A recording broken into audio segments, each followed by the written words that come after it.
Next we have the osteology session. I'd request the faculty to kindly stick to the time limits. And it will be taken by Dr. Arindam Dash and Dr. Ritam Roy. Okay, good afternoon. Today our topic of discussion is recent advances in otology. So first I want to inform you that Dr. Ritam Roy should be present here, but due to some unfortunate condition in their relative, she could not present here. So I will be going to present all the otology. So lot of questions come into this advances in otology in the paper 4, but at this point of time with a 20 minutes slot, it is impossible to discuss each and every topic in toto. So we will first give the what are the questions that comes. First, the CI is a recent advance since when we were a student at our time. So from that time CI was a recent advance. Today itself it is a recent advance. So I am not going to discuss the steps of CI, the indications of CI. You all already have read from your books, and Scott Brown may be one of the best books where you can get all the information that questions come from what are the steps of CI, what are the different techniques from by which CI can be done. So everything has been described. So in nutshell, we generally do a posterior tympanotomy approach where the cortical mastoidectomy is done, posterior tympanotomy or the facial recess window is made, and from there we entered into the middle ear where we can identify the round window niche area. So either by round window insertion or by cochleostomy we can do a cochlear implantation surgery. There is lot of other techniques like Verrier technique, endoscopic technique, middle cranial fossa technique. So everything can be done according to the cases. Now what are the actual recent advance? Before we entered into that in the part of the CI, the complication, I want to highlight 2 points. Don't take these pictures or anything from these slides. I have already shared the PDF file and they will give you this PDF file. So that is why I have entered so many documentation in this slide. So you can go through when you are free. So there are 2 types of device failure. One is hard failure, one is soft failure. What is this device failure? Hard failure means the device is completely out of work. There is no chance that we can retrieve the device. So what we have to do? We have to go for a re-implantation or we have to change the internal device in that case. But on the other hand, soft failure, that is actually some software issues inside your cochlear implant receiver stimulator, or there might be some changes or some device related problem that can be solved from that point. So that is called soft failure. So other major and minor complications are there. So like any other ear surgery, facial nerve paralysis, inner ear injury, other sigmoid sinus, dura injury, that can happen to a CI. And if there is any chances of infection in the post-operative period, ultimately we land up into explantation or we have to remove the device from the patient's head so that the infection can be controlled, because there will be formation of biofilm in these devices. So these are all the complications that can happen after CI. So what are the recent advances? What is really recent advances is the hybrid CI or a electroacoustic stimulation, where cochlear implant is used to stimulate the higher frequencies of the cochlea and the lower frequencies are stimulated by the hearing aid itself. So in this picture, this is a CI and this is the hearing aid. Both the cochlear implant and the hearing aid, both the technologies are combined in together. Why it is necessary? So why it is necessary? If the patients having mainly the high frequency hearing loss, but the low frequencies are preserved. So if the high frequency hearing loss that cannot be treated by a hearing aid, then the hybrid device can be put in these patients. So then the low frequency can be treated by the hearing aid also, and the high frequency is by the cochlear implant. So this is called hybrid CI or electroacoustic stimulation. Why this is necessary? Because if we give a shorter electrode the internal cochlear structure may be preserved. So, residual hearing preservation surgery can be done, and in this link we should know the soft insertion technique or soft technique for CI. So, whenever we do a CI, we have already discussed that we have two routes, one is cochleostomy, one is round window. If we go through the cochleostomy, that actually injures the intracochlear structures much more, rather than if we go by the natural pathway of the round window insertion, that is minimally invasive into the cochlea and it preserves the residual hearing of the patient. So, that can be done by this hybrid model. Second is drug-eluting electrodes. Whenever we put any foreign body inside the inner ear, that can lead to a inflammatory response inside the cochlea and its microstructure, the stria vascularis, the basilar membrane. So, everything there will be some trauma or the micro trauma. However, we use the soft technique, slow insertion, everything, but still there is a chances of fibrosis in the post-operative period. So, the scientists have thought that if we put something inside the cochlear implant electrode, that can be used to reduce this inflammatory process in the post-operative phase. So, that is the dexamethasone. So, dexamethasone has been incorporated inside the electrodes. In this electrode, these blue dots, they are the dexamethasone. So, this Medel have this device, this is called CI Dexel. So, this is a dexamethasone eluting cochlear implant where the electrode gives this dexamethasone inside the cochlear duct over the ears. So, the inflammatory response in the post-operative period will be reduced. So, there will be higher chance of hearing preservation in the long term. So, that is the thought of this drug-eluting electrodes in CI. Now, in cochlear implant, what we do? They have the two parts, one in the external processor and one in the internal stimulator, receiver stimulator.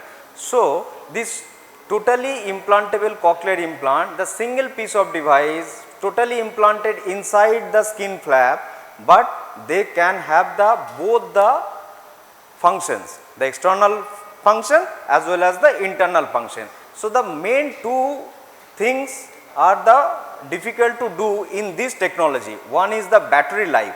If we implant a totally implantable device inside your skin, so we cannot charge the device. So, we have to put some type of battery that can go lifelong. So, that is the major challenge, and second part is the receiving the sound through the skin, that is a biggest challenge. So, what they have made?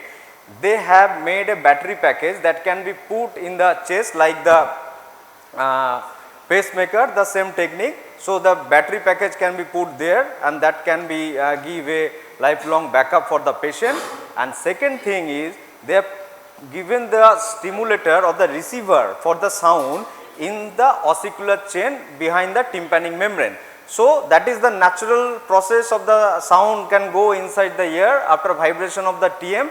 So, sound can be retrieved from the ossicles and inside the receiver stimulator they are converted into the electrical signals and through the wires they can be stimulate the cochlea and ultimately the sensation of hearing can be done. So, this is all about the tiki, and you can see this diagram can show the whole thing. The sound is coming from external ear, vibrate the whole tympanic membrane and the ossicular chain, receiver stimulator gets this sound, there is an amplifier, there is the whole thing has been transferred into the electrical coding and finally the cochlea is stimulated. Okay. So, this is tiki or totally implantable cochlear implant. Next, definitely robots are now the recent advance in every sphere of ENT, since they have already discussed the head and neck surgeons, they have the whole way of robotic surgery. Even we are going with this robot in cochlear implant also. So, this robotic cochlear implants, this model has been made in Switzerland in cooperation with the Germany and Austria from the Medel.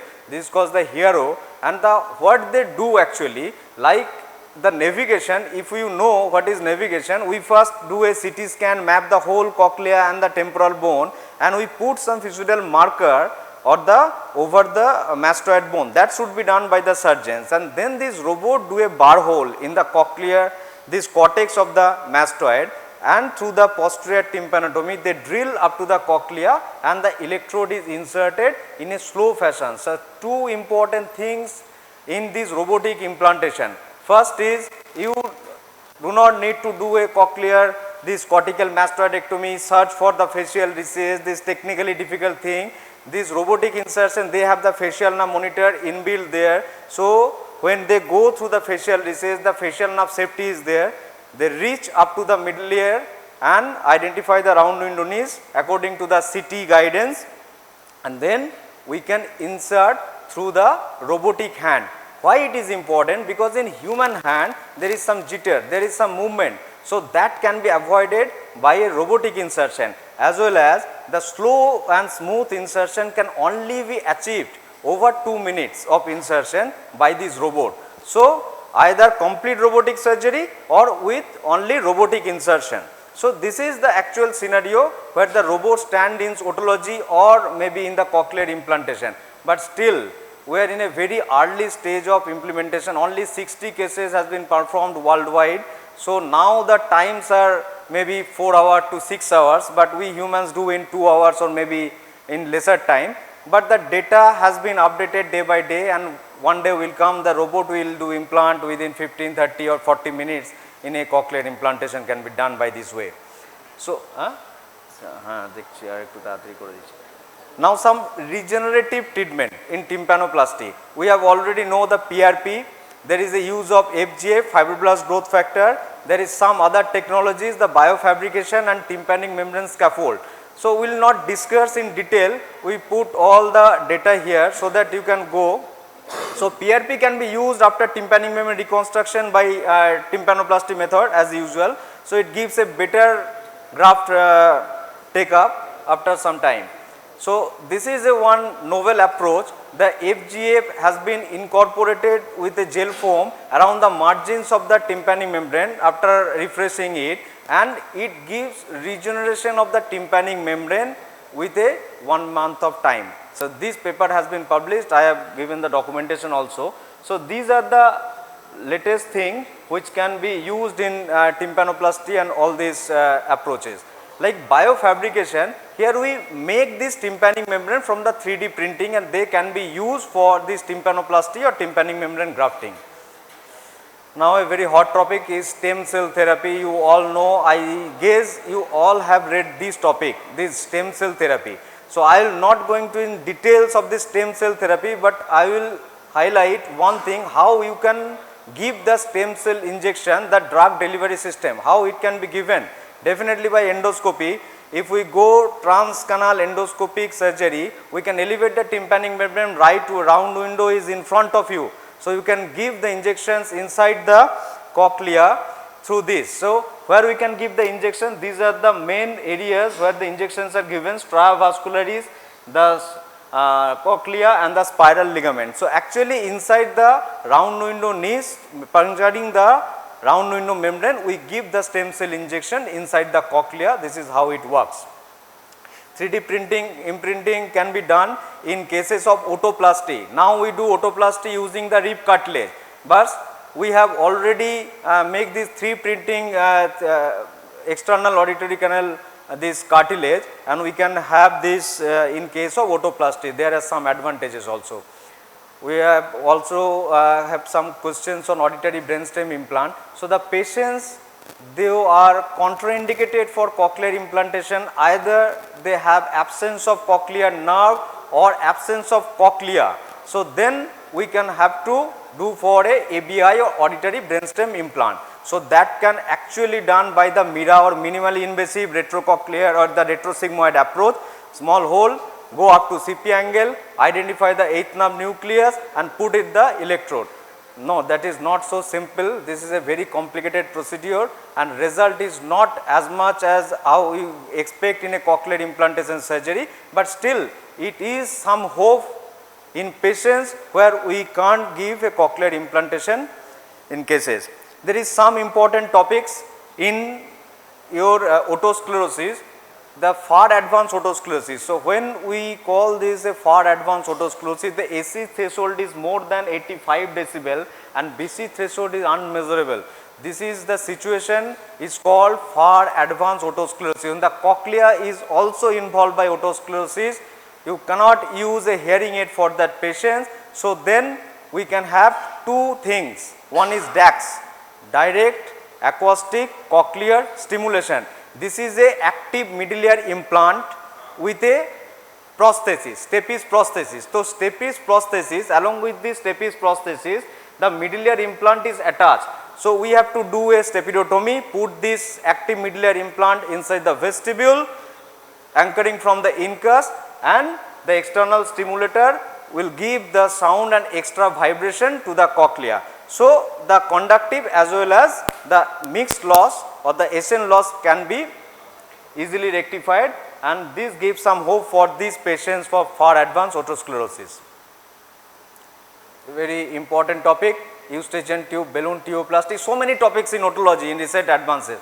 So, we have given all the things. I am just discussing few glimpses or important points for you. You can read it. 5 minutes, 4-5 minutes, 2-4 question আছে ঠিক আছে হ্যাঁ so eustachian tube balloon tuboplasty, so they have a balloon catheter just like a sinus balloon prosthesis, you know. We have to go through the eustachian tube 10 to 12 আরেকটা আছে হ্যাঁ so we have to put the balloon inside the eustachian tube. Don't afraid, because the carotid artery will be in relation to the medial part or the bony part. So, we have to dilate the cartilaginous part. So, we will give the pressure up to 10 to 12 bar or atmospheric pressure for 2 minutes on either side, and this will give a good dilatation, but the indications are now very difficult to understand and has not been published very well, but you should know the eustachian tube balloon tuboplasty, it can come as a recent advance. Endoscopic ear surgery is always a recent advance. We have included two topics here. One is 3D endoscopy, just like your routine endoscopy with a 4 mm endoscope, but this 3D endoscopy system, you have to wear a goggles and you can actually perceive the depth perception in the middle ear. So, the main drawback of endoscopic ear surgery was the depth perception. The binocular view is not there. Okay. So, with the help of this 3D endoscopy system, we can overcome these limitations and give better result to the patient. So, we have included all the points here. Just when you get the PDF, you just go through it. Piezoelectric device, another important thing. As we do bone drilling by bar or rotating bar, this piezo device actually by the ultrasonic vibrations, they cut the bone, and the most important or advantageous part, it does not cut any soft tissue. So, when we are drilling through the mastoid antrum or anywhere, if there is a facial nerve, it will not cut, the device will stop itself. So, that is the beauty of this device, and in cases of endoscopic ear surgery, as the bone dust is a very difficult to remove in single handed surgery. So, it is a very important thing is the piezoelectric device. Intraoperative facial nerve monitoring already have been discussed. So many aspects in laryngeal, lower cranial nerves and as well as the facial nerve, the continuous monitoring can be done. I will have the vestibular implant. This is the cochlear endoscopy, very important thing. This is the transtympanic endoscopy, or during cochlear implantation we can have a flexible endoscope through the cochlea that gives a beautiful images of the internal part of the scala tympani. So, all the important structure can be visualized, and in recent future if we can include this with the cochlear implantation, during insertion we can visualize the internal structure, we can minimize the damage. So, this is the cochlear endoscopy, and these two questions were the recommendation by Ritamda. This transtympanic diagnostic endoscopy never come as your questions, but anytime it can come. What we do, using the laser, we have to make a hole in the tympanic membrane. There are numerous causes where we cannot define the actual cause of hearing loss or the middle ear problem. That may be a otosclerosis, that may be a perilymphatic fistula or many other situations. So, where this transtympanic diagnostic endoscopy is very essential, we can directly have a look inside the middle ear just having a small endoscope. And my last questions in this part is the CP angle endoscopy or MIRA. It's a very recent thing. The minimally invasive retrosigmoid approach, we have a small coin hole opening just below the sigmoid sinus. From there, if we compress the cerebellum, we have a direct visualization of the CP angle area. So, what we can diagnose, if there is a small acoustic neuroma that cannot be picked up by any MRI or CT scan, if there is any vascular loop or anomaly causing tinnitus or anything, that can be diagnosed by CP angle endoscopy. Okay. So, my time is I think over. Lot of questions have been discussed in a very short period of time, very difficult to understand. I have tried to get the main important points. Whenever you will get this PDF file, just go through this file and I think you will understand the whole scenario. Thank you.